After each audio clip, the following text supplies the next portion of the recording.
E learning and teaching पेश करते हैं सीखने सिखाने की दुनिया जमात चाहरूम मजमून महारती मुताला। सबक का नाम है 10 कसर। तो कसर से जुड़े सवालात हम हल करेंगे। पेपर में अक्सर ऐसे सवालात आते हैं तो बच्चे उन सवालात को समझ नहीं पाते और छोड़ देते हैं। तो इस मश्क में हम वो सवालात कैसे हल किए जाए उसके बारे में आज हम डिस्कस करेंगे। इस वीडियो को लाइक और शेयर कीजिए और चैनल को सब्सक्राइब नहीं किए तो उसको जल्द से जल्द सब्सक्राइब कर ले। चलिए शुरू करते हैं। तो सबक का उन्वान है कसर। मश्क है 10। पहली हिदायत है झेल के जदवल को मुकम्मल कीजिए। कॉलम में पहले कसर है, कसर के बाद जमा की सूरत में उसको लिखना है और फिर गुना की सूरत में लिखना है, फिर ज़र्ब की सूरत में लिखना है और कितनी मरतबा। तो यहाँ पर पहली कसर दी है 4/6। 4/6 को जमा की सूरत में हम कैसे लिखेंगे? तो इस तरह से लिखना है 1/6 जमा 1/6 जमा 1/6 जमा 1/6। तो अब यहाँ पर 6 जो है बदलेगा नहीं, जो नस्ब में बिल्कुल नहीं बदलेगा। और यहाँ पे शुमार कुनिंदा में 4 है तो उसको 1 कर देंगे 4 मरतबा। तो 4/6 यानी 1/6 1/6 1/6 1/6 4 बार लिखेंगे। गुना की सूरत में उसको कैसे लिखा जाएगा? तो 1/6 का 4 गुना। ज़र्ब की सूरत के लिए कैसे लिखा जाएगा?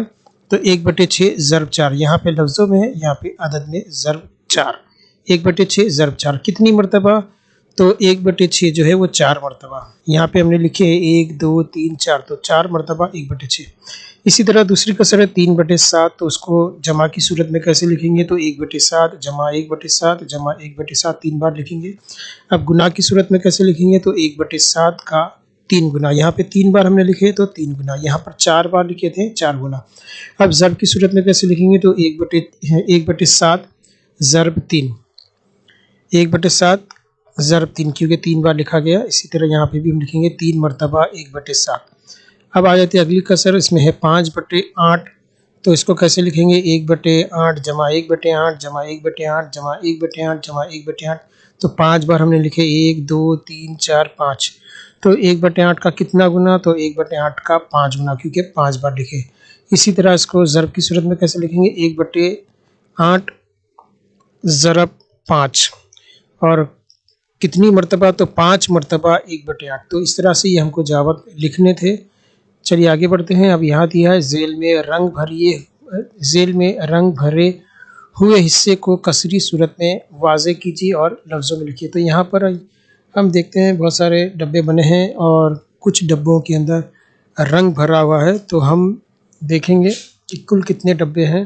तो 1 2 3 4, तो 4, फिर 5 6 7 8 9 10 11 12 13 14 15 और 16।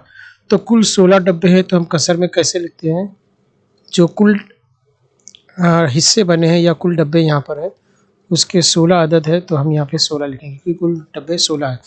अब उसमें से रंग कितने में भरा है? तो 1 2 3 4 5 6 7 8। तो हमने कुल हिस्से लिखे थे 16 और रंग कितने भरे? 8 में। 8/16 कसर बनेगी। जवाब सही है कि नहीं? तो जवाब यहाँ पे आया 8/16। तो कसरी सूरत में हमने इस रंग भरे हुए हिस्से को और कुल हिस्से को मिला के इसकी कसरी सूरत बनेगी 8/16। 8 में रंग भरा है और कुल हिस्से जो है 16। अब इसको लफ्ज़ों में कैसे लिखेंगे?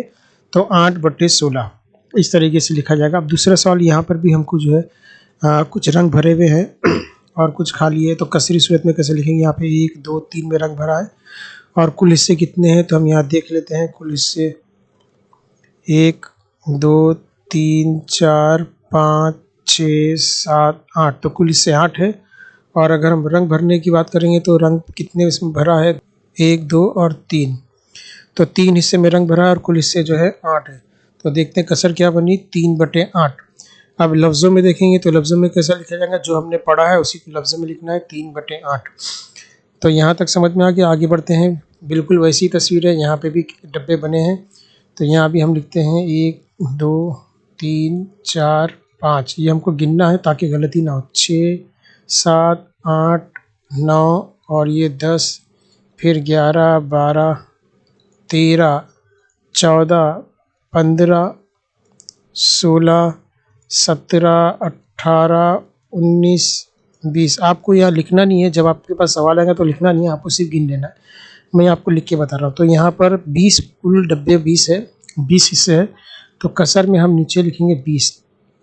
अब उसके बाद अगर हमको गिनना है कि कितने कलर वाले हैं, तो कलर वालों के लिए हमें क्या करना पड़ेगा, कलर वाले हिस्सों को गिनना पड़ेगा। तो हम उसको भी गिन लेते हैं कितने कलर वाले हिस्से हैं। ठीक है, तो 1 2 3 4 5 6 7 8 9 और 10 में कलर भरा, तो हम ऊपर 10 लिखेंगे। तो ये कसर होगी 10/20। अब इसको हम लिख के देखेंगे कसर की सूरत में, तो 10/20 बिल्कुल सही जवाब है। लफ्ज़ों में देखेंगे तो लफ्ज़ों में उसी को लिखना है, 10 को 10 लिखे, ये लाइन को बटे लिखे और 20 का 20।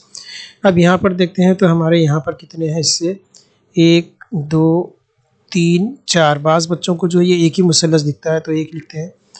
कई बच्चों के मैंने पेपर में चेक किया तो इस मुसल्लस को एक गिनते हैं, तो ये एक नहीं है, ये 4 है। 1 2 3 4, तो 4 कुल इससे 4 है और भरा हुआ इसमें से एक ही हिस्सा ये दिख रहा है, तो ये 1 आएगा। तो 1/4 जो है इसमें जवाब आएगा। तो देखिए यहाँ पे जवाब आ गया 1/4। अब लफ्ज़ों में लिखना है, तो लफ्ज़ों में क्या लिखेंगे, एक पर 1 लिखा तो एक लाइन को है बटे में लिखेंगे और 4 का 4, तो 1/4। इस तरह यहाँ पर 20 डब्बे हैं, 20 हिस्से हैं, उसमें से 10 में रंग भरा हुआ है। यहाँ पर 4 डब्बे हैं तो 4 में से 1 में रंग भरा है, तो इसको कसर की सूरत मिलती है। आगे बढ़ते हैं। अब यहाँ झेल की कसरे किस तरह पढ़ते हैं, लफ्ज़ों में लिखिए।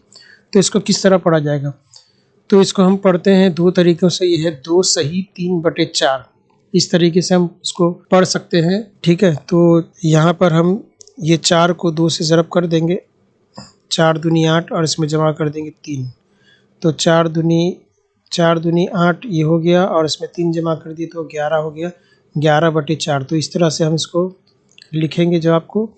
और इसको किस तरह से पढ़ेंगे, तो 11/4, 11/4, इस तरह से हमको जवाब करना है। इसी तरह से 11 सही 1/2, अगर आपने 11 सही 1/2 लिखी तो भी जवाब सही रहेगा, या जो मैंने तरीका बताया 2 सही 3/4 लिखा, या ये तरीके से लिखो, या इसको ज़रब कर दो, 4 दूनी 8 और 8 में 3 मिला 11, 11/4। इसी तरीके से आप देखेंगे यहाँ पर 11 दूनी 22, 22 में दोनों को ज़रब करेंगे, 11 दूनी 22 और जमा 1, तो कितना हो गया 23, 23/2 इसका जवाब आएगा। और इसको लिखा कैसे जाएगा, 23/2। तो चलिए देखते हैं 23/2 और इसको लिखेंगे 23/2, इसी तरह से लिखेंगे। मुंदरजा झेल को अदद की कसर में लिखिए। अब यहाँ पर 2.25 लिखा है तो इसको अददों में लिखना है, 2.25। तो याद रखो कि 2 में पाव हिस्सा कम रहेगा। अगर आपने ये 2 लिख दिया और 2.25 को 3/4 लिख दिया तो आपका जवाब गलत हो जाएगा। अच्छी तरह याद है कि 3/4 यानी 2.25 होता है और 2 को आपने यहाँ लिख दिया 2। तो इस तरह से बहुत बच्चे 2 सही 3/4 लिखते हैं, लेकिन ये जवाब गलत है। तो अगर 2 लिखा रहेगा, 2.25 के पहले 2 लिखा रहेगा तो 2 की जगह आप लोग 1 लिखेंगे, यानी कि 1 सही 3/4 ऐसा आप लिखेंगे। 2 लिखा रहेगा तो आप उसमें 1 कम कर दो और 3/4 का 3/4, इस 2 को आपको 1 लिखना है और 2.25 का 3/4 वैसे ही लिखना है। तो बहुत से बच्चे गलती करते हैं, 2.25 को सही नहीं लिख पाते हैं। तो देख लिए 2.25 कैसा लिखा है, 1 सही 3/4। इसके आती है 16.25, तो ये 16 है तो उसको हम लोग 15 कर देंगे और यहाँ लिखेंगे 15, और 2.25 के लिए हमको मालूम है कि 3/4 लिखा जाता है, ये हमारा हो जाएगा 3/4। तो इसको हम पढ़ेंगे 16.25, लिखा रहेगा 15 लेकिन हम इसको 16.25 पढ़ेंगे, क्योंकि 16 होने के लिए इसमें पाव हिस्सा कम है। अगर यहाँ पे 4 पूरा आता तो 16 हो जाता, तो इसमें से एक हिस्सा कम है, 4 में से एक हिस्सा कम है, इसलिए ये 16.25 है। ठीक है, तो जवाब इसका 15 सही 3/4, 10.25, सवा के लिए हमको मालूम है 1/4 और ये 10 का हमको 10 ही लिखना है।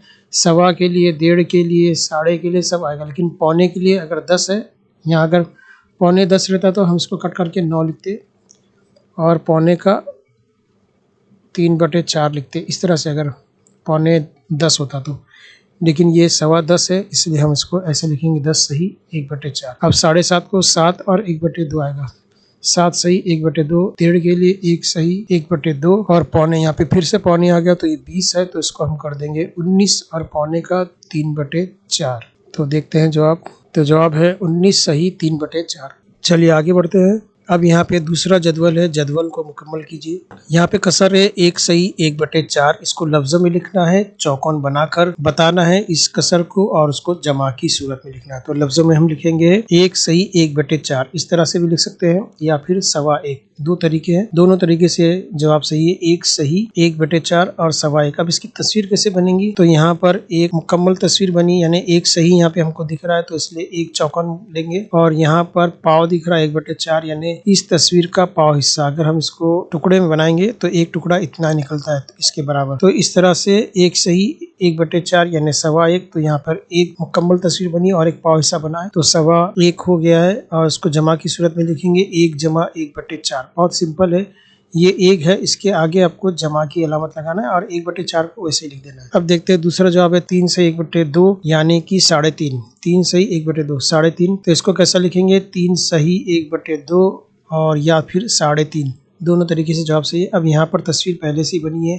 1 2 3। ये जो 3 लिखा है उसकी ये 3 तस्वीर पूरी बनी है और ये आधा लिखा है तो इस चौकोन का आधा यहाँ पे बना है, इस चौकोन का आधा। तो 1 2 3 और आधा। तो हमारी जो कसर है बिल्कुल इसी की तरह यहाँ पर शक्ल बनी है। आगे देखेंगे इसको जमा की सूरत में तो 1 जमा 1 जमा 1 जमा 1/2। 3 लिखा है तो 3 बार 1 लिखेंगे, 1 2 3, 3 जमा होगी और आधे का आधा। अगले सवाल में 4 सही 3/4। तो यहाँ पर 4.25 लिखा है। देखो पौने यहाँ पे 5 है लेकिन जवाब में यहाँ पे 4 लिखा है और पौने का 3/4। तो जब भी पौने आएगा तो 5 लिखा है तो 4 कर देना, ठीक है। तो अब देखते हैं यहाँ पर 4.25 की तस्वीर कैसे बनेगी। 1 2 3 4, 4 तस्वीर बनेगी। यहाँ पे 4 लिखा है और पौने के लिए यहाँ पे 3 हिस्से बनेंगे, 1 2 3। तो पौना हो गया, 3 हिस्से बन गए। तो यहाँ पर तस्वीर के जरिए बता दिए। अब इसको जमा की सूरत में कैसे लिखेंगे? तो यहाँ पे 4 है तो हम 4 बार जमा करेंगे, 1 जमा 1 जमा 1 जमा 1 और 3/4 का 3/4। तो इसको है जमा की सूरत में। तो जब भी आपके सामने इस तरह के सवाल आएंगे तो जो तरीका मैंने आपको बताया है उसी तरीके से आप करेंगे तो इंशाल्लाह आपको पूरे नंबर मिलेंगे। तो उम्मीद है कि आपको ये वीडियो पसंद आया होगा। तो आप इसको लाइक कीजिए, सब्सक्राइब कीजिए। सब्सक्राइब करने के बाद आपका जो यहाँ पर बटन लाल कलर का रहेगा वो बिल्कुल ऐसा ग्रे कलर का हो जाएगा और यहाँ पर लिख के आएगा सब्सक्राइब। इस वीडियो को आप सारे लोगों को सेंड कीजिए जो बच्चे 4वीं जमात में पढ़ रहे हैं, ताकि ये वीडियो से उनको फ़ायदा हो और एग्ज़ाम में कसर के जो भी सवाल आएंगे तो बच्चे बिना डरे अपने सवाल कर पाएंगे। तो मिलते हैं अगले वीडियो में, तब तक के लिए अल्लाह हाफिज़।